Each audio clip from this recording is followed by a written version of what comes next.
আজকে আমরা সবাই মিলে আমাদের সাইফুল কাকার বার্থডে পালন করলাম। আজকের দিন থেকে সাইফুল কাকার দিনগুলো সামনের দিক যেন ভালো কাটে সেটাই আমরা চাই। তো কেক কাটার মাঝখানে মুন্না একটু দুষ্টুমি করতেছিল সবার থেকে বেশি, তার জন্য সিজন কাকা তাকে খাইয়ে দিয়েছে।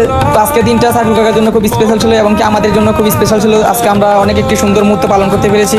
আজকের দিনটিতে যে সাইফুল কাকার বার্থডে সেটা তিনি জানে, কিন্তু তিনি জানেন আমরা যে তার বার্থডে পালন করবো। তো আমরা হঠাৎ করে সবাই মিলে একসাথে সাইফুল কাকার বার্থডে পালন করতেছি কাউকে না জানিয়ে। হ্যালো ভিউয়ার্স, সবাই কেমন আছেন? আশা করি সবাই ভালো আছেন। তো আজকে চলে আসলাম নতুন আরেকটি ব্লগ নিয়ে। আজকে আমি, মুন্না, হিমেল, শান্ত, সাব্বির, রোহান, সিজন কাকা, জাহিদ মিলে আজকে সাইফুল কাকার বার্থডে পালন করতেছি। তো আপনারা সবাই দেখতে থাকুন। তো আমাদের মাঝে হিমেল ভাই একটু কষ্টে আছেন, কিন্তু তারপর হাসতেছেন, সেটা ব্যাপার না, তার কষ্টটা শুধু আমরাই জানি।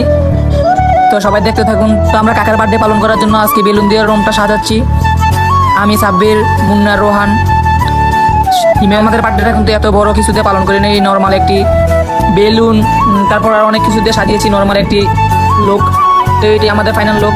আপনারা দেখতে থাকুন। তো এরই মাঝে ইমন ভাই তিনি কেক কেটে নিজে খেয়ে নিচ্ছেন আগে। তার সামনে ক্যামেরা ধরলে তিনি একটু রাগ হয়ে যায় সবসময়।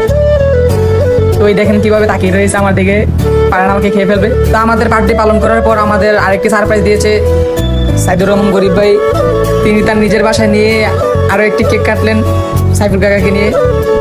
একদিনে দুইটা বার্থডে, তাও আবার একজনের, ভাবা যায়। তো আর কি করবো, তাও আমরা কেক কেটে নিলাম সবাই মিলে। তো সবাই দেখতে থাকুন। তো সবাই দোয়া করবেন সাইফুল কাকার জন্য, আজকে তার বার্থডে, যাতে সামনের দিনগুলো খুব ভালো কাটে।